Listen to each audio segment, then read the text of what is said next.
while you're here. Just smelling like a cat. Yeah, just having it around. Yeah.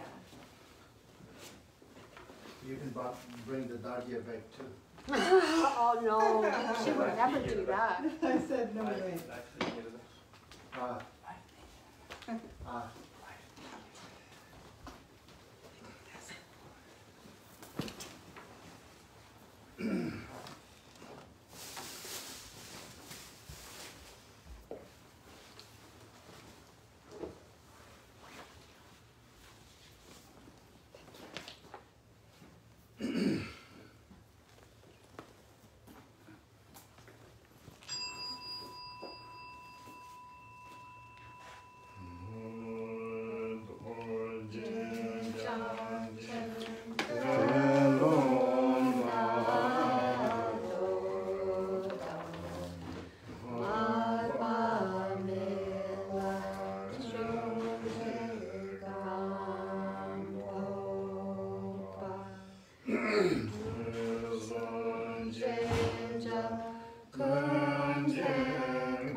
Good afternoon. So we are continuing from the last time on discuss on Ngondro practice. And Ngondro is a preliminary and practice. So particular preliminary practice that we are discussing is belongs to the lineage of Karmakaju. So last time we actually covered common preliminary practices such as our precious human life, impermanence, cause and effect, and the faults of samsara. As a practitioner, regardless of Theravadan practice, Mahayana practice, or Vajrayana practice, whatever practice you belongs to, it is very important to understand those fundamental frameworks of those paths. For example, the reason why it says common preliminary practice is because it is common to all the lineages, all the traditions of Buddhism. So that's why it's called, it is preliminary practice, but it's common to every tradition, every lineage. Maybe a different lineage have a different titles for this topic, this subject, but regardless of what topic they choose, I mean what title they use, the meaning is the same. It's a preliminary practice. So starting with the precious human life, as I discussed last time, the precious human life is the key or the foundation for any practice that you do. It's not only Buddhist practice, but if you need to achieve anything, we do have to have a proper life, proper human life. But here, when we say precious human life, actually it requires 18 qualities physically that has to achieve, and also 3 aspects of devotions. Once we have those the qualities from mind and body or environment, it becomes precious human life.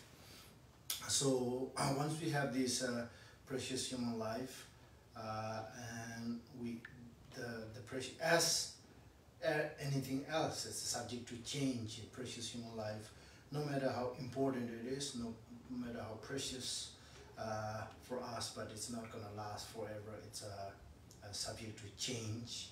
So sooner or later, the end of precious human life or end of life will arise. So when that happens, what would be the beneficial for us to have, or to something that can really helps us. So and where that comes the karmic cause and effect. So it depends on what we are doing at the moment. If we are creating positive virtues, cause and conditions, then we will have a better future, a better life. If we are engaging in negative actions, non-virtues, then we will end up having more suffering. So those are depend on what kind of cause and conditions we create now, and also whatever we have is a result of what we have done in the past, and what we're doing is cause for the what we're going to get in the future. So then the next is fault of samsara, and in Buddhism the samsara divided into, categorized into 6 different realms: 3 lower realm, 3 upper realm, and no matter where you are, what part of realm you are, still we do have a samsara. I mean, we do have a suffering because we are samsaric beings. So these are the fundamental things that we have to aware. It's not something that we really have to tell that life is precious, and we don't really have to be told that the life has an end. We all know it, and we also know that everything is dependent on cause and effect. And also all these realms, samsaric realms, have a suffering. So one way or another, we already felt, and we're already experiencing directly, indirectly, through us, and also hearing from others and seeing from others. So, but we do have to more analyze on these, what are, because when Buddha taught first teaching, and he taught the Four Noble Truth, and the first of Four Noble Truth is the truth of suffering, and he did not say that you should just run away from suffering or trying to avoid suffering, abandon suffering, but he says you need to know the suffering, what is really suffering, and then you can find out where they come from, which comes to the second truth, cause of suffering. So those are the fundamental things that Buddhist practitioners need to know, because a lot of times people just think that Buddhism is just do a simple meditation that makes your life relaxed and peaceful, stress-free. Those things are part of Buddhist practice, but if you really want to be a genuine Buddhist practice and know more about Buddhism, that's just some part, but the four preliminary practices are the ones that we have to really know and understand, and all your understanding and experience of Buddhist study and practice has to arise based on understanding of the four things. So then the common preliminary practice, and then the next one is uncommon preliminary practice, which is uncommon because this is only Vajrayana traditions do. All the, we have different lineages of Tibetan Buddhism, and they all do Ngondro practices. We call it Ngondro. Ngun is, first, and Do is goal, the first goer, the practice of first, I don't know how you really put in the right sentence, but the meaning is, has to come first, means has to come before your actual practice. So it is, I guess it's a preliminary, it's the right word, or it's a foundation. So, so now we have this practice, we have four sections. The first one is a refuge and refuge in bodhicitta, which include recitation of a mantra, prayers of refuge, and also prostration. So those are the mainly our purification of our negativities, because the actual practice is the Mahamudra practice. So this is the foundation for Mahamudra practice. What we are really doing is we're making ourselves a proper foundation, proper container to receive the precious Mahamudra practice. So if you need to put milk into a container, first you have to wash the container very clean, make it clean. If the container is dirty, and then whatever you put into it becomes dirty. So if we mixed the realization or blessing of Vajradhara, which is supposed to be the Mahamudra practice, into our life or body that filled with negative emotions, then actually the realization or practice will dissolve sort of into these negative emotions that won't function the way it's supposed to. So before that, because of that, we have to make ourselves for proper foundation, stable and clean, by removing our negativities, by doing these the four preliminary practices. So first one is a refuge. The refuge is taking refuge in Buddha, Dharma, Sangha, and also we're doing the prostration. That is mainly the method of purifying our physical negative activities that we have done, and also we are accepting or recognizing the qualities of the enlightened beings, including 3 jewels and 3 roots, including our guru, root guru, and lineage gurus. That also supposed to make ourselves humble as well. So then the next practice is Vajrasattva practice. Vajrasattva practice is to purify our negativities as well.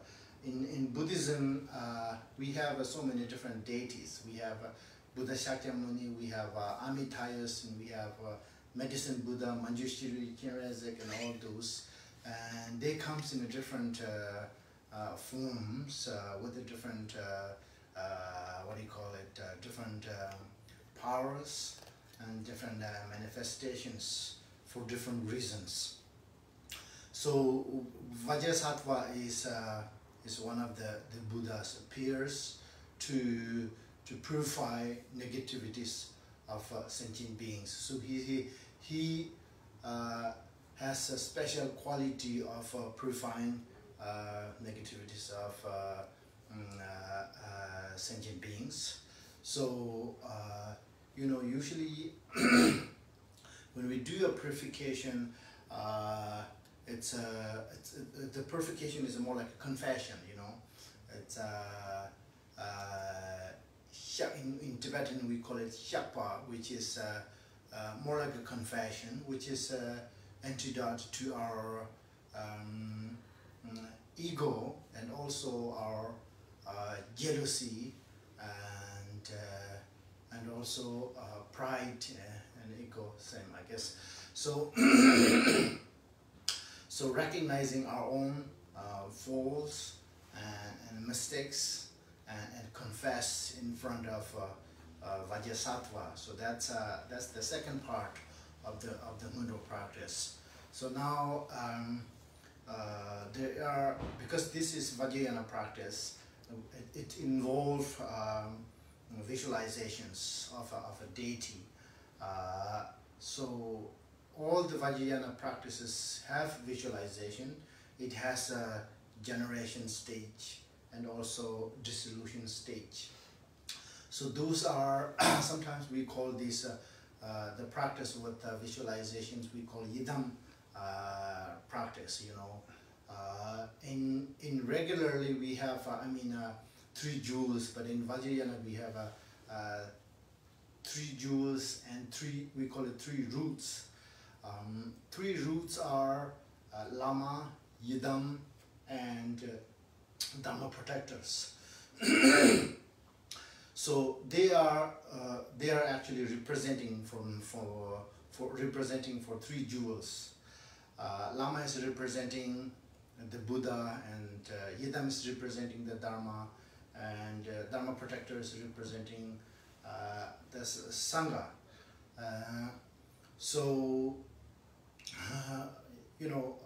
The reason why we have these 3 roots is because Buddha, there are limitless Buddhas and Bodhisattvas, and our historical Buddha came 2,500 more years ago, but he's not here. So the only person we receive Buddha's teaching is our guru, our teacher, our root guru. So therefore guru is actually representing, Lama is representing the Buddha. He is passing the unbroken lineage, the teaching of unbroken lineage into you, all the way from Buddha and Buddha Dharmakaya as well. And the Yidam practice is representing the Dharma, and usually we have a Dharma practice of 4 Noble Truth, 8 Noble Four Path, and those things. But here in Vajrayana, we have these Yidam practices. We do visualize all kind of deities. There are many deities. For example, we have Kalachakra, we have Chakrasambhara, and we have Vajrayogini. There are so many, but the purpose is all same. No matter which deity you choose, they all have the same quality to make our practice deeper and what do you call it, more powerful. So the one of the reason we do this deity practice is the deity is also the representing, the visualization is representing the appearances and the emptiness as well, because Buddha said, I cannot swab your negativities with my hand, like sweeping the floor, or I cannot just transfer my realization to you, although I'm enlightened being. But only thing that I can do is I can tell you the truth, show you the truth of existence. So ultimate truth is actually inseparable of appearances and emptiness. As we are ordinary sentient being, we don't realize how they are empty and how all these external appearances and inner sentient being are inseparable with emptiness. We don't realize it, but the truth is they are inseparable, and inseparable. Everything is nothing but emptiness and appearances. So basically the real truth that Buddha tells is this is the truth. Then he had many different ways of realized, directly teaching is one thing, and through visualization is another thing. He taught all these teachings, this and that, you have to do this, you have to avoid this, you have to practice this is one thing, but then the visualization is another way. So the Vajrayana, sometimes we call it Vajrayana, some people like to call it Mantrayana, and some people want to call it Sacred Yana, and some people want to call it Diamond Yana. So all these exotic names, but in India during the time of Nagarjuna and Asanga and Nalanda universities, those Vajrayana practice is very individuals, they practice sacredly, so they never have a huge public empowerment and publicly teachings of those Tantrayana and deities with the union and everything. Those are just all those other masters, they practice hiddenly and secretly, and then pass those teaching just one by one or with just few disciples. Never happen in the public. So that's why we call it Sangha, the sacred Mantrayana. It's a sacred. It's never happened in a public, but it only happened in public in Tibet. So I am not sure what was the reason why not public in India, and then I don't know why it happened in Tibet. I'm sure there are lots of reasons, because in India, there are many different religions. I mean, Hindus and stuff, So people don't want it to misuse the power of Vajrayana practice, and they wanted to practice by genuine practitioners who really wanted to, who really seeking enlightenment. They don't want to use these practices to fight with your enemy or to show off or to raise money, and so forth. It should be as pure as much as possible. So however, the visualization, go back to the visualization part, visualization have a two-step, and sometimes we call in Tibetan two yogas.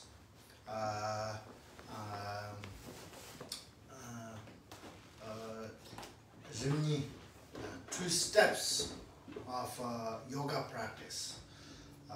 So one is the visualization and one is the dissolution. So visualization is representing the appearances.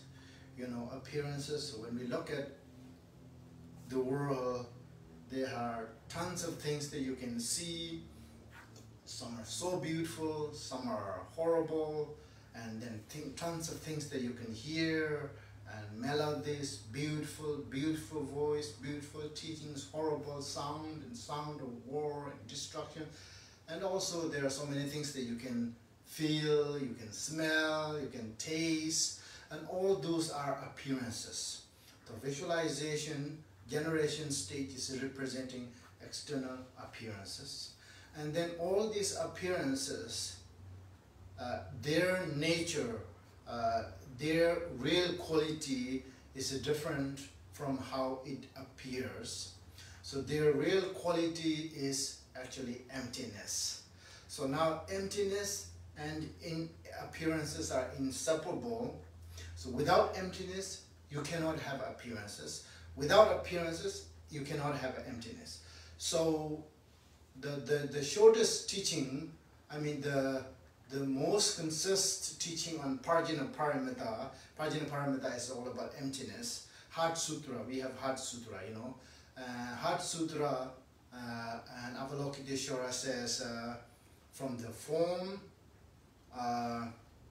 you know, is not empty, not different from emptiness. Emptiness is not different from form. They are neither same. How did he say it? I don't know. Form is emptiness.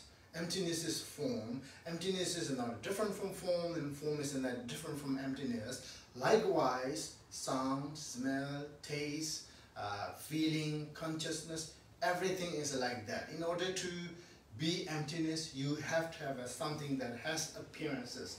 So when our visualization, generation stage, everything is so clear, so vivid, so colorful, then at the end it dissolves into nothing but a light, you know. So the dissolution stage is representing the emptiness, and also these two are inseparable. So when we do a yidam practice, what we visualize is we visualize a deity. You know, in this case, we visualize Vajrasattva. And Vajrasattva form with all this ornament, Sambhogakaya ornament and the crowns and all these jewelries and stuff, beautiful. And then at the end, it's dissolved into light and then dissolved into us. We and the deity become inseparable. So that is also a method of recognizing one's true nature. Because if you look at Jewel Ornament of Liberation, the first thing the Gampopa said, all sentient beings have a Buddha nature. Regardless of your, you know, race, background, gender, language that you speak, everybody have a Buddha nature. So the first chapter of Jewel Ornament of Liberation is the Buddha nature. Just as Buddha Maitreya said in Uttra Tantra Shastra says, the Buddha nature pervades all sentient beings without exception. So everybody have that Buddha nature. But because we are ordinary sentient beings and we have so much reflective emotion, we don't realize, we don't recognize it. So if somebody says you are just good as Vajrasattva, we won't accept it, we won't believe it, you know.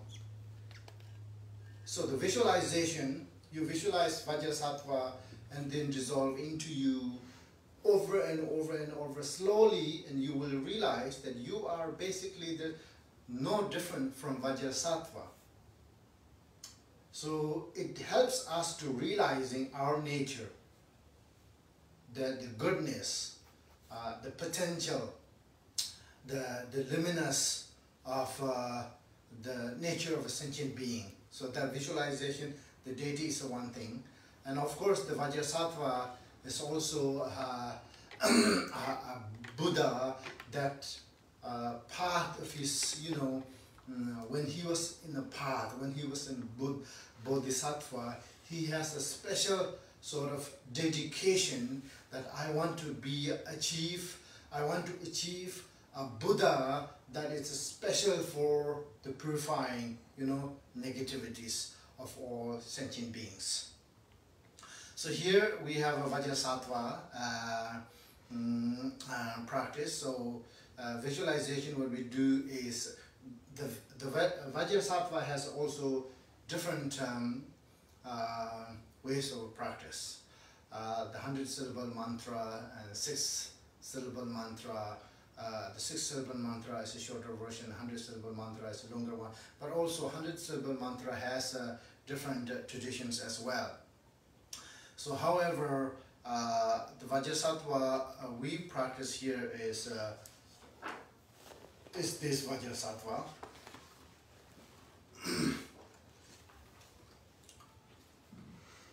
So how we visualize is we visualize ourselves as an ordinary sentient being, and above our head, and we visualize pam syllable, and pam syllable slowly transform into a lotus, and then above that a syllable that transform into a moon, and then top of that the white Vajra with the 5 peaks, and from that 5 peaks raise multicolor lights, and then that makes offering to the Buddhas and Bodhisattvas of 10 directions, and also the same rays again to all sentient beings. It benefits sentient beings. It purifies the negativities of sentient beings.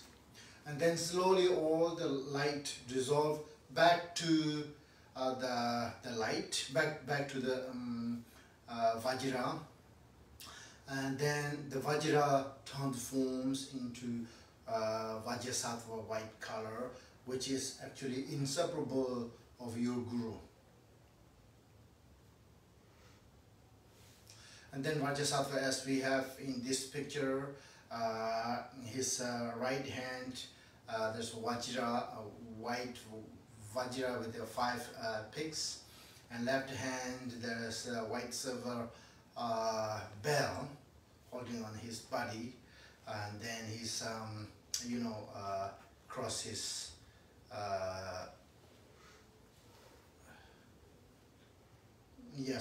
Bodhisattva posture. We have, when we sit, there's a half and full posture, but Bodhisattvas usually sit in a half posture, which means you don't really cross your legs like that.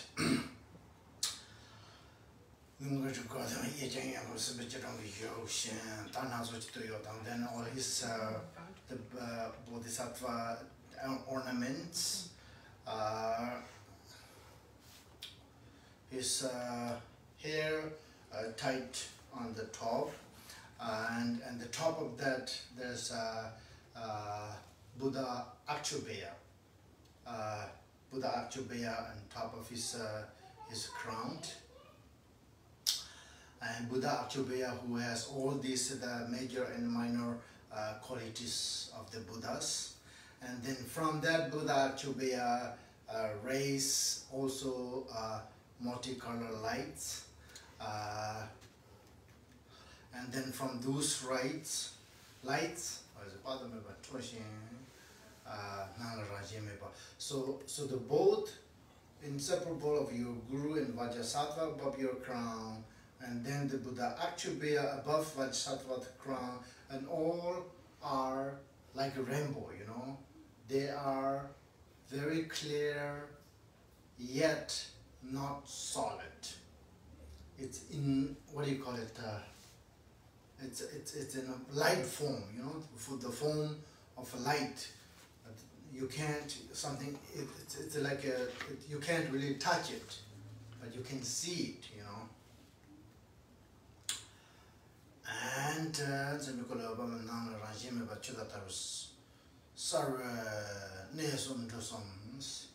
so then from the Vajrasattva's nesom, here, what do you call it? Throat and cure, crown, forehead, throat, and heart.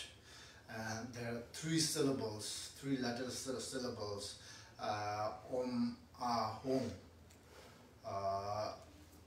And Beta then the home pose.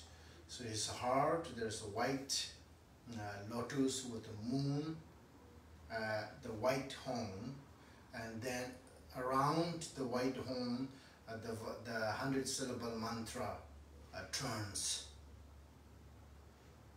Yekor. It turns like this, like a snake, you know. And then also the lights arise from that mantra, circling mantra, and that raise to the different directions and invite different Buddhas and Bodhisattvas. So then your visualization becomes embodiment of all the Buddhas and Bodhisattvas and 3 jewels and 3 roots. And then we request the Bodhisattva, Buddha Vajrasattva, to purify our negativities.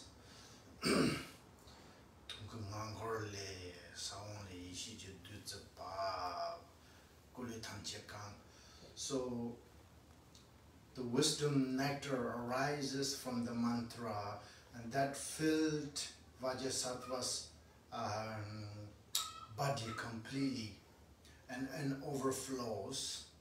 And then under his feet, and the little hole, that the white nectar from the mantra and that comes into our body, they purify all our negativities.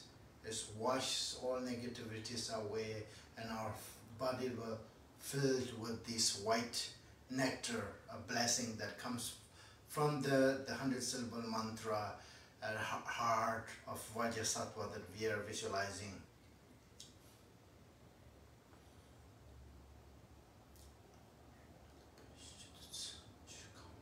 So that is wisdom nectar, so our body will completely filled with that. And then that overflows from our crown, touches to the bottom of Vajrasattva. And then we do over and over that visualization and try to make as clear, vivid, stable as possible without any sort of destruction. So to fully concentrate with fully focus. And then we recite the mantra as much as possible. And then what we say is Gumbodana Mishi Mumbai, means the Lord, until now, out of my ignorance, I have committed all these negativities. Please, out of your compassion, purify my negativities. And then you imagine that there's words coming from Vajrasattva's mouth and saying, yes, now you are purified, you know.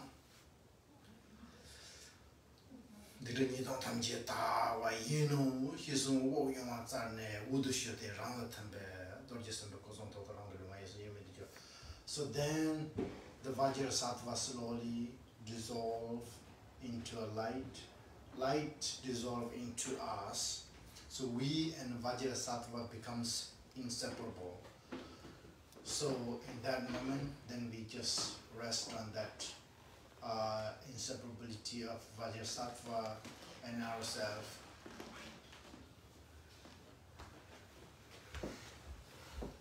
So basically, actual practice of Vajrasattva, that's the one, and then we recite the mantra. If you're doing the full Ngondro practice, we have to recite 100-syllable mantra 100,000 times. usually 110,000 times.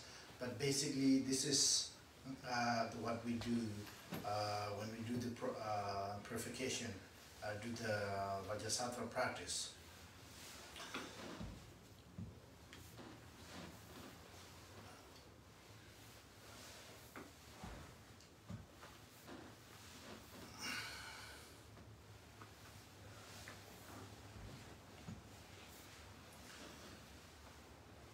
So, you know, even if you are not doing the Ngondro practice, Vajrasattva practice is always good, because we as an ordinary sentient being, we always directly or indirectly, with, you know, knowing, without knowing, somehow we commit negativities. Either it's physically, verbally, or mentally, you know. So if we are doing the Vajrasattva, it's always good to purify those. I mean, you know, it's the Vajrasattva is the best practice for. I mean, you know, the practice doesn't really have this one is good and this is bad. This is better than this. Vajrasattva is better than Manjushri. Manjushri is better than Jinreze. There's no such a thing, because as if you understand the real meaning of Buddhism, you understand that Buddha is a fully enlightened being. So if you accept that every Buddha is fully enlightened, Manjushri is as good as Vajrasattva. Vajrasattva is as good as Amitayas. There's no different. But those Buddhas I mean, they appears for different qualities. We use them for that purpose. For us, it's easier, right? For example, if you have a shortcoming of your wisdom, we do recite the Marapatanadi, which is the mantra of Manjushri. And if we are a little aggressive and not enough compassion, loving kindness, we recite mantra of Chinresik, Umanepe Mehong. And also when we are sick, we recite the mantra of Medicine Buddha. You know, there are different methods, I mean different deities who have served different purposes. So that's why Vajrasattva is always good for purification, because we always do have a lot of things to purify, as I mentioned, intentionally, without intention, or knowingly, without knowing. We do commit lots of negativities. So that's why it's always good to practice Vajrasattva. But and also we have 35 Buddha practices. The same thing. It's for confession, purification. So the one thing that important to know is that there are 4 steps for purification or confession. The confession practice is it is antidote to our jealousy. Is one thing. And what we have to understand is there are 4 things. The first one is you regret for what you have done. And then the second one is you are committing not to do the same thing over again. And then you confess in front of 3 jewels. And in this case, the Vajrasattva, which is embodiment of 3 jewels and 3 roots, and all the Buddhas, on board all the Bodhisattvas and all the Dharmas. And then, of course, the last one is applying antidote, you know. So antidote to confession. Basically, every practice is antidote. Starting from taking refuge and bodhicitta, and all those practices are antidote to our purification, our negativities. So that's why these 4 things are always necessary for when we do the purification practice.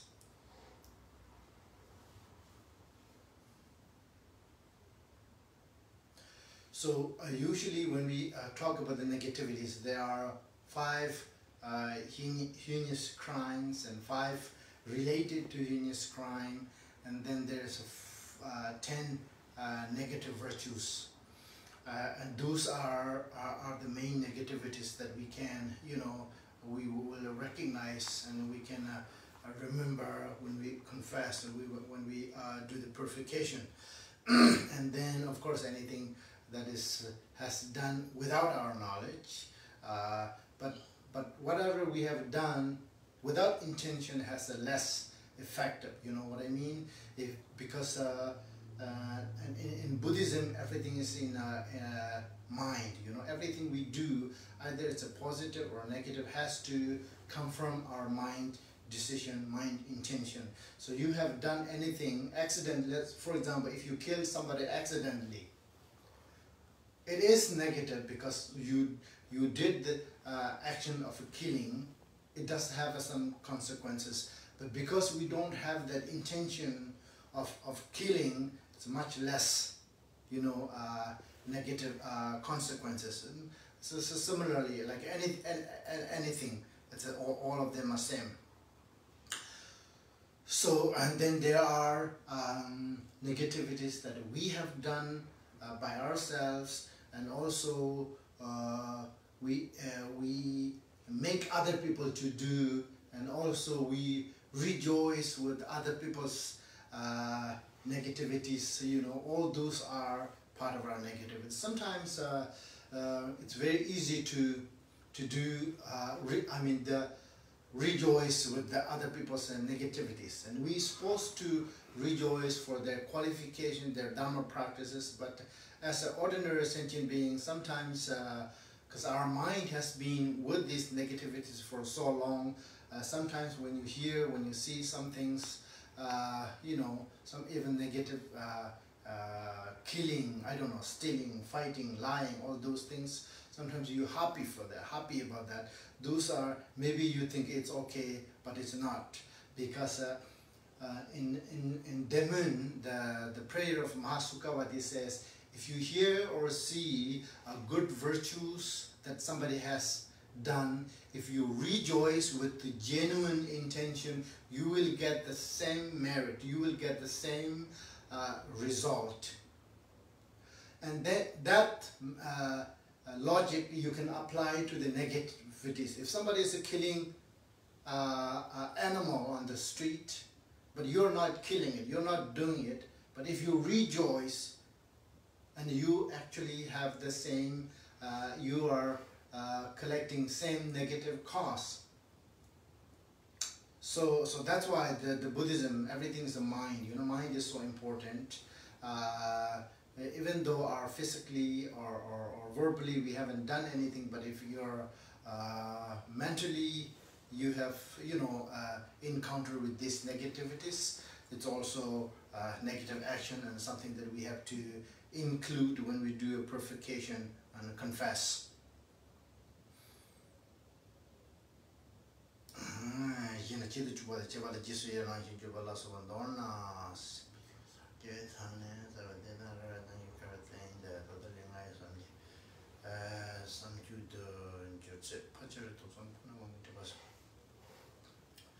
So basically that is all about Vajrasattva practice. So maybe if you have any questions, we can see if... So you were saying there are the different representations of Vajrasattva. So in this case, it's the 2 Vajras. And what did you say the posture was? The posture that this... The way he put his leg is it's called Bodhisattva posture. Bodhisattva posture. Yeah, it's like sometimes we call it half and full. Half lotus or something. Yeah, half lotus. Yeah, half lotus or full lotus. So there are other. Is there other representations of Vajrasattva, like with different objects, or? Yes, actually there are Vajrasattvas that has also concert. Okay, and a different type of Vajrasattvas, but this is the one single Vajrasattva that we do.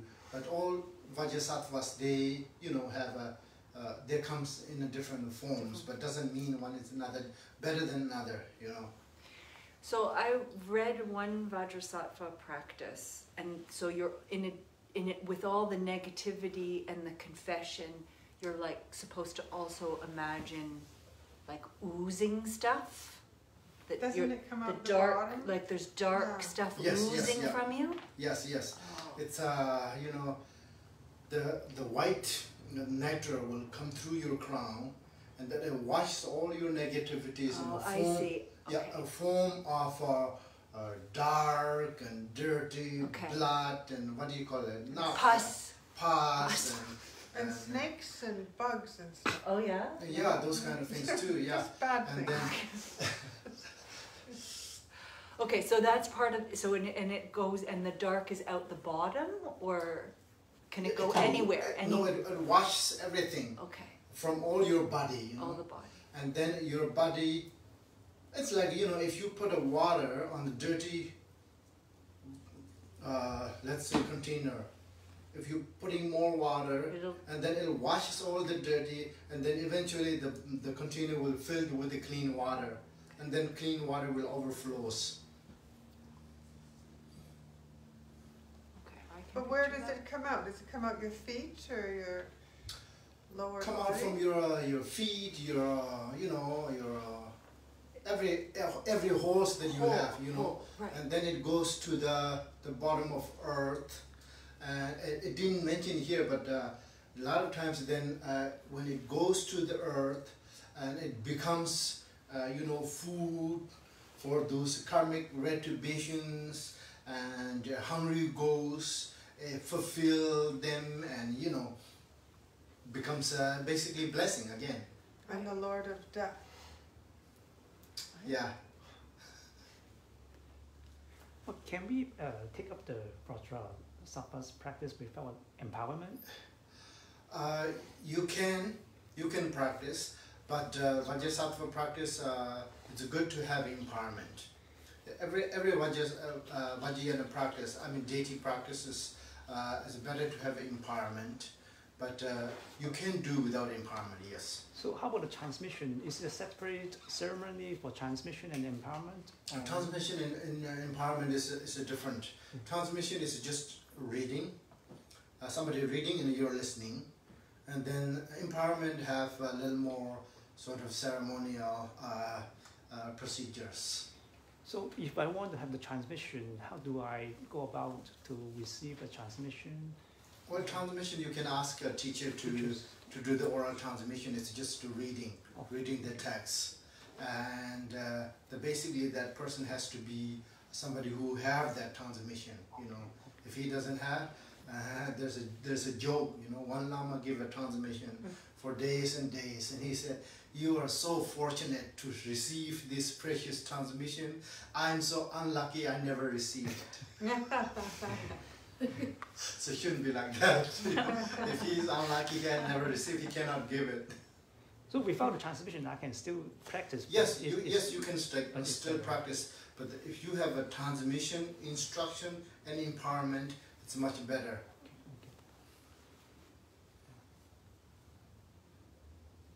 Can I just recite the mantra, the short 6-syllable mantras? Yes, as- of course you as- can, and 6-syllable mantra, if you can, because 100-syllable mantra is long, it's not easy to memorize.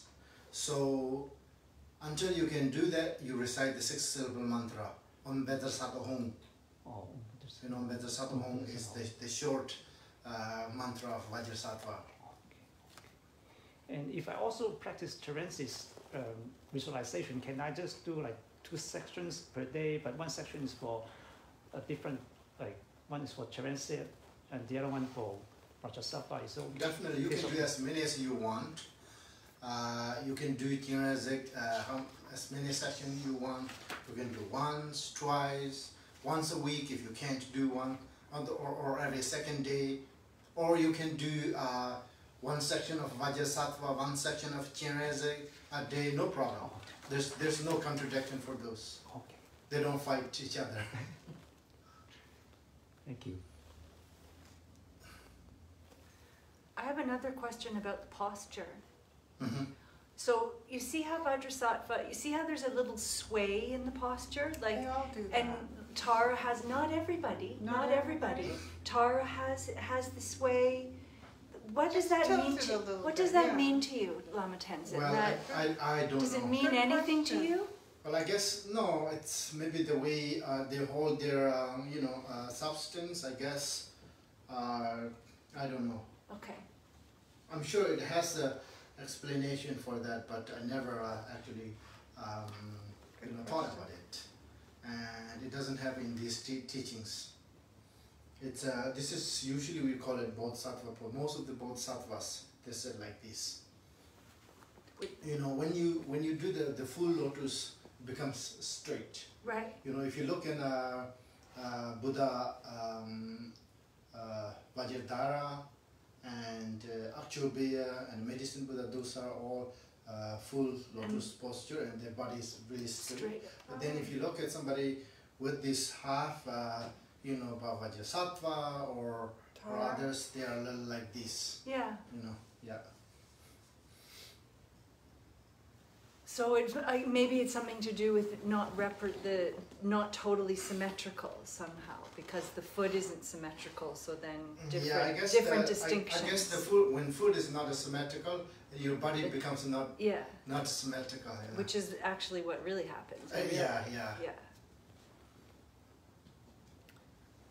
So LamaTenzin, I had a question. I was taught that the long mantra is going one way and the short mantra is going also around the hri and the heart. So there's the 100-syllable mantra and then there's shorter mantra. So there's... Well, I'm sure there are other ways, practices of Vajrayana, what Vajrasattva has, but this one has, we only have the 100-syllable mantra that turns. Okay. This ties into the Rinpoche. Also talked about the 6 paramitas, with the jewelry. Like there's 3 necklaces on the picture representing the 6 paramitas, or yes, yeah. There's a different. Well, those are all same,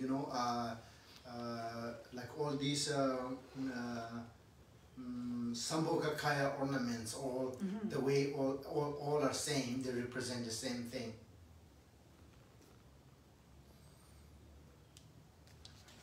Like we have 3 of them, right? yes. We call Gejin, Semo, Toshal, and then Chaldub and Shabdub, Pungjin.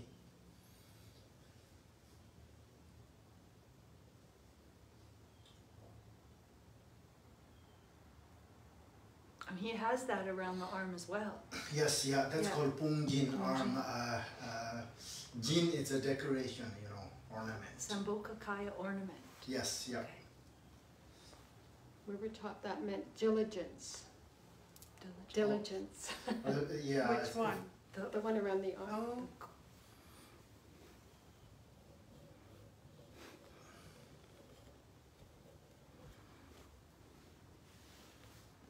They're around the ankles as well. And so when you open the Vajrasattva practice, so you just sit down and then you do the visualization above. Yes, if you're just doing the Vajrasattva practice, you can do that. Okay. Yeah, first you sit down and then you visualize, all those steps. Okay. And then go into this into the 100-syllable mantra, and yes. then the confession and dissolution. Yes, yeah.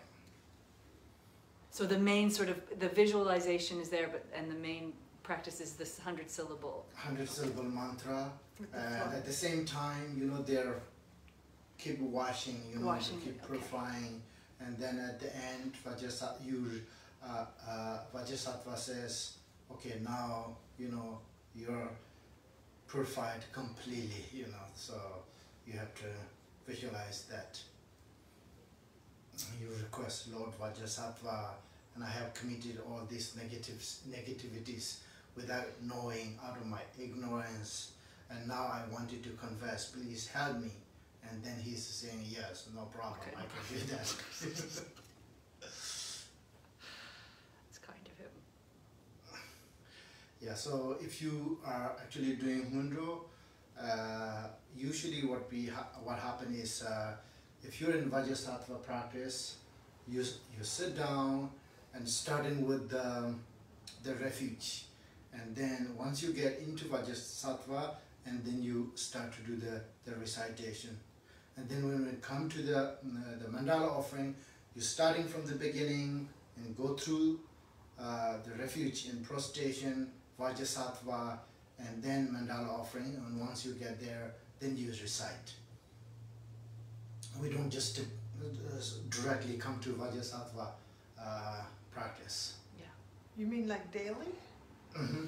Every day? Yeah, You have short. to do the other? No, not a lot of recitation, But you have just to do the once, refuge yeah. tree, the whole... The prostration, the Yes, refuge tree, right, it's same order. Prostration, like you can, doesn't really have to do a prostration, you can do a three, or you can just sit down and do the visualization and then go to the Vajrasattva. But do the tree visualization. Yes, yeah. Oh. Well, those are like when you do the verse, you know, the readings, it's the same time, like simultaneous, right? You don't have to stop there to do all these visualizations, because now by the time you reach to Vajrasattva, you are so much familiar with the refuge and the visualizations. You don't need to set a separate time. You know, you can just simultaneously, by reading and thinking about the trees, doesn't really have to, you know, concentrate so much on these details about the visualization. You can just do a brief visualization. So when you do Guru Yoga, you have to do all the three preceding sections? Yeah, it's better to do it. We do that way. But then if Nobody you, told me before I did my Ngondro. that's fine, because you already have done 100,000 for Vajrasattva, 100,000 you know, mandala offerings. It's okay, you're not missing anything. But it's just, you know, how do you say it? It's just more like, more refreshing, you know? Yeah. Refreshing them again and again. It's a good idea. That's how it advice. I've read of a Lama who does nothing but the Ngondro practices over and over again, and says that everything is in the Ngondro practice to lead one So to that's why, yeah, there are lots of Tibetan great masters who always do Ngondro. You know, Lama Namse, like he's until his very last day, he's doing the mandala offering. Every morning he does a mandala offering and Guru Yoga. So the Ngondro practice is not only something that you do at the beginning, and once you become real practitioner, you don't need it, because it says Ngondro, but it has everything, you know, starting from the refuge, and then especially the Guru Yoga is the actual practice. Mahamudra practice is nothing but Guru Yoga. You know, there are more elaborate ways of doing it, but if you do keep doing in Ngondro, you know, there's nothing really that is not included in the Ngondro practice.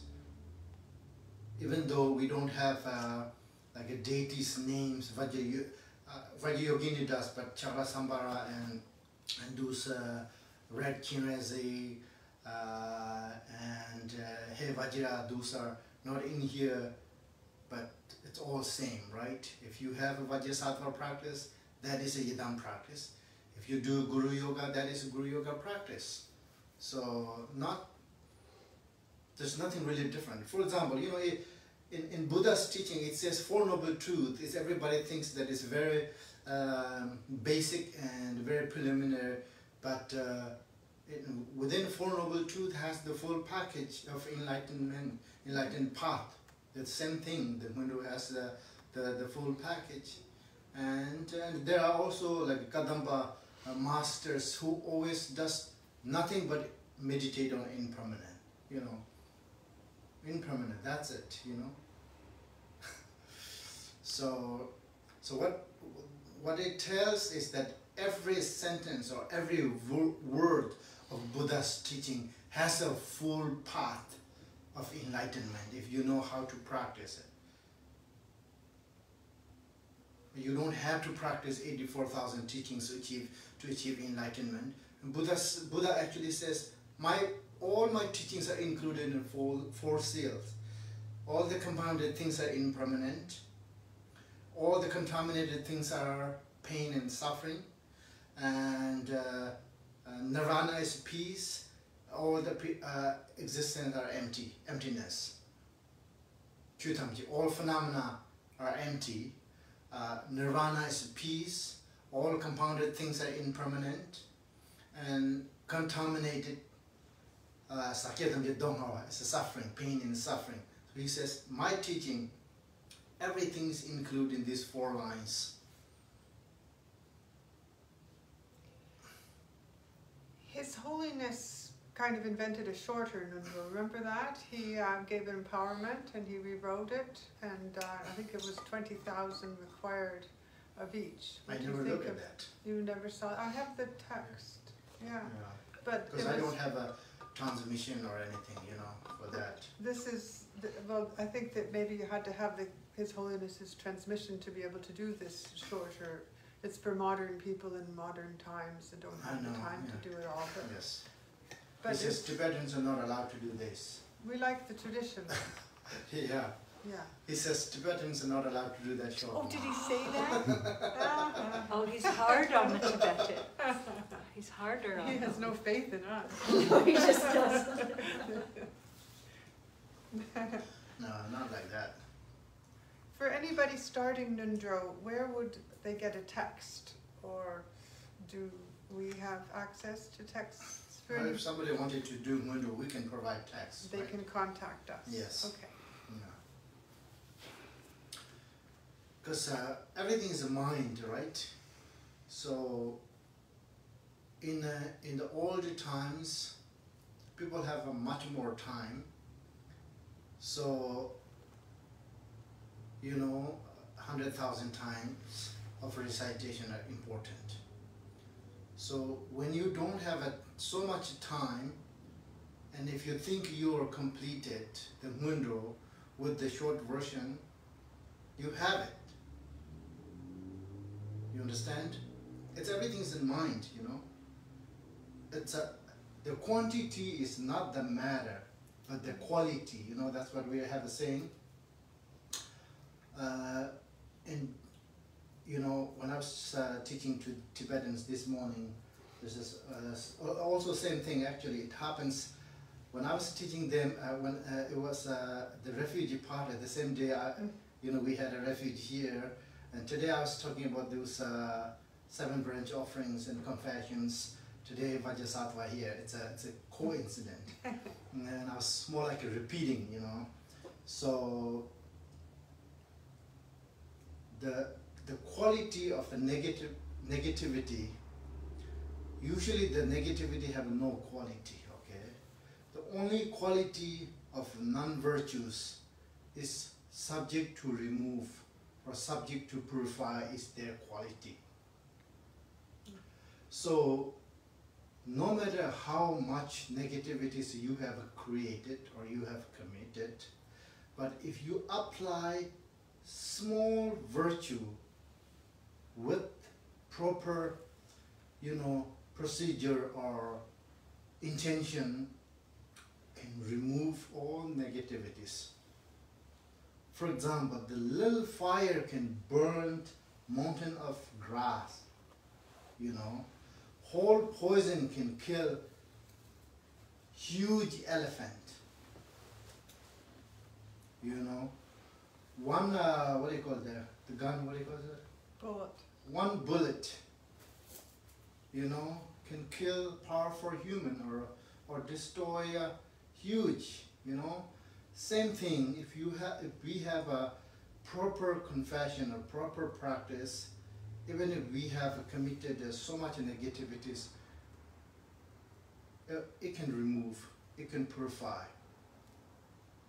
So that's why you don't have to think, oh, I have done so much negativities, now I have no chance, no hope to be free from it. I think the important is the intention. As a Buddhist practice, as long as if you have a really genuine intention of getting out of samsara or purifying negativities, it's easy. I suppose it works the other way too. You can do 100,000 and not have the right intention. Right, yeah, that's why. You know, so in our practice always, you know, emphasizes on the dedications. If you haven't done dedication, years of practice without dedication, one single anger can destroy it, or single desire or hatred. But once you dedicate the merit to all sentient beings, then it cannot destroy. Yeah, because intention, it can sway, you know, you can really change your intention during practice. So if you, that's why if it can you go think from you negative quickly. That's why if you think you have completed preliminary practice by 20,000, you are. You know, if you did that with the proper intention, all this necessary requirement, you don't really need 100,000. Even one prostration can purify everything too. But you have to make the right, you know, time and the right.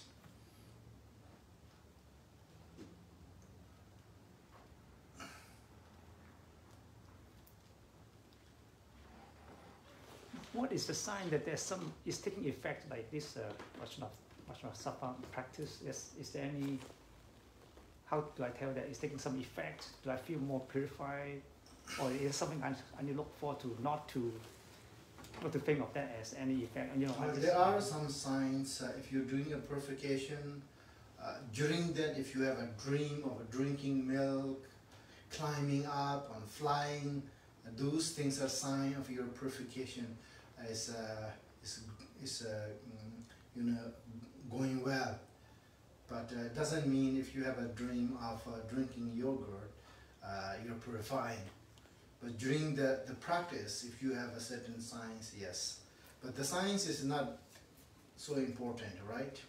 If we are doing our practice accordingly, it doesn't matter whether you have a sign or not, we will have the result. Because that is the karma, you know. Karma is something that cannot be hidden, cannot be cheated, cannot be sold.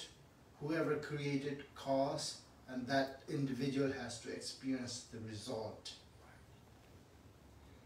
Are there any negative signs that we should look out for to avoid or make sure that we are not doing it wrong? Or?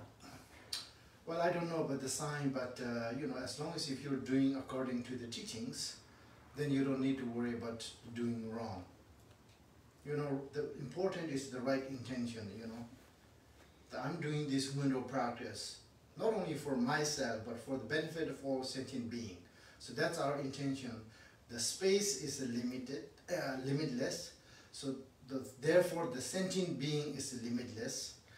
So as sentient being is limitless, karmic cause and effect is limitless in emotion. So and those limitless sentient beings have a suffering. So now I genuinely wishing for them to liberate from suffering and samsara. So therefore I'm doing the Ngondro practice. So as long as if you have that kind of genuine motivation, your practice cannot go wrong. But then if you're doing your practice for your fame, power, you know, wealth and reputation, those things, then it doesn't matter if you have done 100 years, it can still be, you know, negative. Even if your action is very positive, but if your intention is bad, it can lead to, you know, suffering. So that's why everything is up to mind, you know. So that's why Buddhist practice always says the dedication at the end and motivation in the beginning. It's very, very important. So if you have these two, in the right direction, your practice cannot go wrong. And I can continue all my life, just keep practicing, and I don't need to worry about. Definitely, yeah. If you can continue your practice all your life, there's nothing more than you can expect. You know, that would be the best. I mean, it's just a stable state, and even no sign, nothing is okay. And it's good. No need. If you look for signs, will never come. But if you don't look for the signs, they will come. Remember, I was talking to you a while ago, and I about somebody traveling to New York City, and they see a sign that says they're almost there. Well, that's good, but you don't get out and hug the sign. Right, that's it, yeah.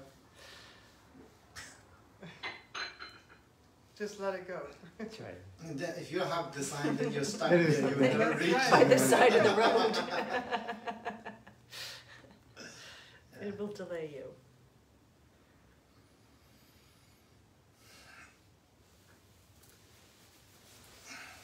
Okay, I think we can just stop here. Do the dedication prayer.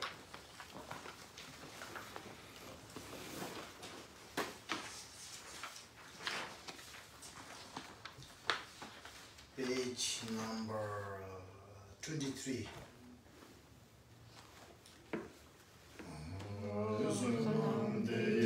Tamje zba nye domna nye berana baze jega namje balan rubai siben solen ruwa shu pawe jedan chemba da gwendo zang Deyang de yen de te da genje ji sa da la ge wan de da tam je ra do mo so je ko so yin be sen chu nye men jor den be sen la da gen de me sen de be sen la je da ngo wa ma am da Jorumbo che ma je bana che jo je ba nyamba me ba ye kon ne kon